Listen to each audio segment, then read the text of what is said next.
இது கேரளாவில் நடந்த ஒரு க்ரைம் சம்பவங்க. கேரளாவில் பாலக்காடு டிஸ்ட்ரிக்டில் கொழிஞ்சாம்பாறை அப்படிங்கிற ஒரு இடம். அங்கே வடகரப்பதிங்கிற இடத்துல நடந்த ஒரு சம்பவம். அன்னைக்கு காலையில் ஜூலை இந்த மாதங்க 2026 ஜூலை 11 போலீஸ் ஸ்டேஷனுக்கு கொழிஞ்சாம்பாறை போலீஸ் ஸ்டேஷனுக்கு பேபிங்கிற ஒரு பொண்ணு வந்து ஒரு கம்ப்ளைண்ட் கொடுக்குறா. எங்கள் அம்மாவை காணுங்க, சரசம்மான்னு பேர், அவங்க அம்மா, அந்த அம்மாவுக்கு 65 வயசு, எப்படி காணோன்னு கண்டுபிடிச்சோன்னா என் அண்ணா பேர் ரவி, அண்ணா பையன் வந்து எப்போதுமே சாப்பாடு கொண்டு வந்து எங்கள் அம்மா கொடுப்பாங்க. அடுத்த நாள் வந்து அந்த பாத்திரத்தை எடுத்துகிட்டு போயிட்டு புது பாத்திரத்தில் சாப்பாடு கொண்டு கொடுப்பாங்க. அப்போது இவன் இன்னைக்கு போயிருக்கிறாங்க.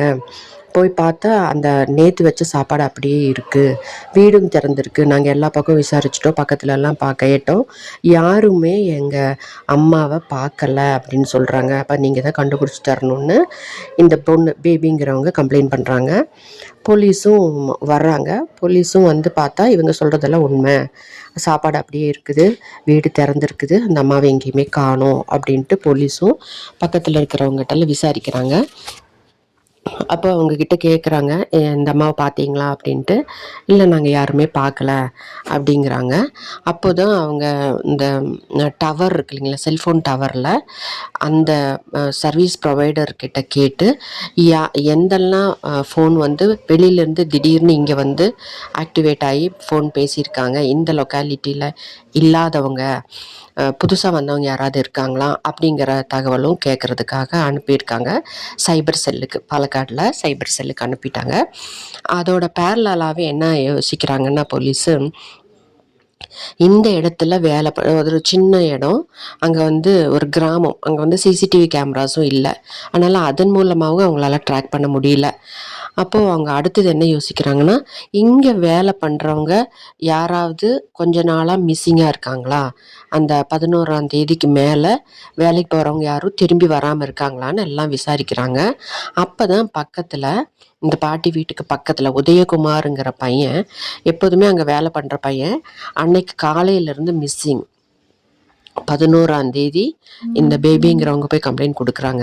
10ஆம் தேதியிலேருந்து அந்த பையன் வேலைக்கு போனவன், அங்கே லோக்கலில் வேலை பண்ணிகிட்டு இருந்த பையன் வரல, திருப்பி வீட்டுக்கு வரலாங்கிற தகவல் அவங்களுக்கு போலீஸுக்கு கிடைக்கிது. அப்போது அந்த பையனோட ஃபோன் நம்பர் இங்கே இருக்கிறவங்க கிட்டலாம் தெரியுது. ஏன்னா சின்ன சின்ன வேலைகளுக்கெல்லாம் இவங்க தான் கூப்பிட்றாங்க அந்த பையனை. அப்போ அந்த உதயகுமாரோட ஃபோனை வந்து ட்ராக் பண்ணுறதுக்கு பாலக்காடில் சைபர் செல்லு கொடுக்குறாங்க. போலீஸ் உடனே ட்ராக் பண்ணுறாங்க. அது எங்கன்னு பார்த்தா தமிழ்நாடு, கொழிஞ்சாம்பாறை பக்கத்தில் தமிழ்நாட்டுக்கு போகிற ஒரு வழி இருக்குங்க, பொள்ளாச்சிக்கு வந்துடலாங்க. அந்த மாதிரி தமிழ்நாடு ஏரியாவுக்கு வந்திருக்கான் இந்த பையன். அப்போ இது ஒரு ப்ரொசீஜர், அடுத்த ஸ்டேட்டுக்கு போகிறதுனா ப்ரொசீஜர்ஸ் ஜாஸ்தி. அங்கே இருக்கிறவங்க போலீஸ்கிட்ட கோஆர்டினேட் பண்ணி நம்ம கேரளா போலீஸ் அங்கே போய் இந்த செல்ஃபோன் கரெக்டாக பாயிண்ட் பண்ணி அந்த உதயகுமாருங்கிறவனும் அவன் கூட இன்னொருத்தனும் இருக்கான். உதயகுமாருக்கு 19 வயசுங்க, கூட இருக்கிறவனுக்கு 17 வயசு. அவனையும் 2 பேரையும் பிடிச்சிட்டு கேரளாவுக்கு பாலக்காடு கொண்டு வந்துடுறாங்க. பாலக்காடு ஸ்டேஷனில் வச்சு அவங்க விசாரிக்கிறாங்க. அப்போ தான் அந்த 17 வயசு பையன் வந்து ஹேபிச்சுவல் அஃபெண்டர், அதாவது க்ரைம் பண்ணுறவன், அடிக்கடி குற்றங்கள் பண்ணி அவன் நிறைய தடவை போலீஸ்கிட்ட மாட்டியிருக்காங்க அந்த கூட இருக்கிற பையன். அதுவும் இந்த போலீஸ் ரெக்கார்டில் இருக்குது. அவன் வந்து மைனர், ஏன்னா அவனுக்கு இன்னும் 18 வயசு ஆகலை. அப்போ அவன் அந்த சைல்டு அந்த இதில் தான் இருக்காங்க. இப்போ இந்த பசங்கக்கிட்ட கேட்கும்போது பசங்க எல்லா உண்மையும் ஒத்துக்கிறாங்க. அப்புறம் போலீஸ் வந்து என்ன பண்ணீங்கன்னு கேட்குறதுக்கு அந்த இடத்துக்கு கூட்டிகிட்டு வரும்போது தான் அந்த பசங்க சொல்கிறாங்க, நாங்கள் இந்த பாட்டி அம்மாவுடைய மூக்குத்தி எவ்வளோ தாங்க வெயிட் இருக்கும், மேக்ஸிமம் 2 கிராம் இருக்குமா, அந்த மூக்குத்தியை அந்த பாட்டிக்கிட்டேருந்து நாங்கள் எடுக்கணும்னு நினச்சோம்.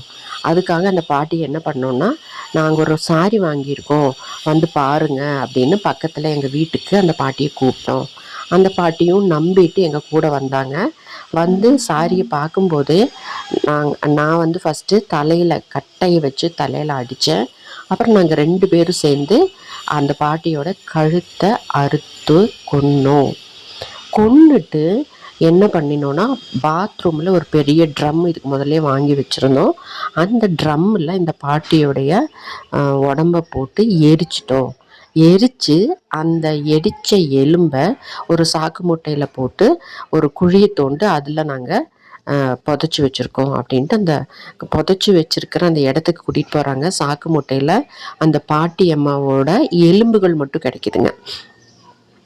அப்போ இந்த ஃபாரன்சிக் டிபார்ட்மெண்ட்டு மற்ற சைபர் ஆளுங்க எல்லாருமே வந்து அந்த சாக்கும் அந்த சாக்கில் இருக்கிற அந்த எலும்பு, அங்கே இருக்கிற அந்த முடி, மண் சாம்பிள் எல்லாம் எடுத்துகிட்டு போய் டெஸ்ட் பண்ணும்போது இந்த பாட்டியம்மாவுடைய அந்த இதுலேருந்து டிஎன்ஏ எடுக்க முடியும் தானே. முடியோடைய ஒரு சின்ன பார்ட் இருந்தால் கூட டிஎன்ஏ எடுக்க முடியும். அப்போ இந்த பேபிங்கிற பொண்ணோடையும் அவங்க ரெவிங்கிற அந்த பையன் கூடயும் மேட்ச் ஆகுறது. அப்போ இறந்தது இந்த பாட்டியம்மா தான் அப்படிங்கிறத கண்டுபிடிச்சாங்க.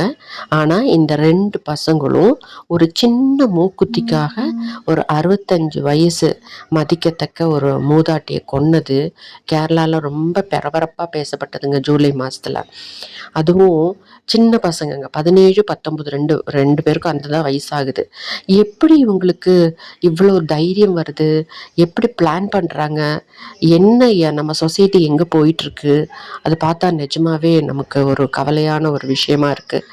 அந்த மூக்குத்தி விற்றா கிடைக்கிற அந்த பணம் வந்து அவங்களுக்கு அவ்வளோ தேவையாக இருக்கா? அவங்க வந்து சின்ன பசங்க, உழைச்சி சம்பாதிச்சு குடும்பம் நடத்தக்கூடிய நல்ல பாடி ஹெல்த்தும் நல்ல மென்டல் ஹெல்த்தும் இருக்கிறவங்க இப்படி பண்ணி இனி இப்போ அவங்களுக்கு கண்டிப்பாக எவிடன்ஸோட ப்ரூவ் பண்ணியிருக்கறனால கண்டிப்பாக ஒரு 14 இயர்ஸாக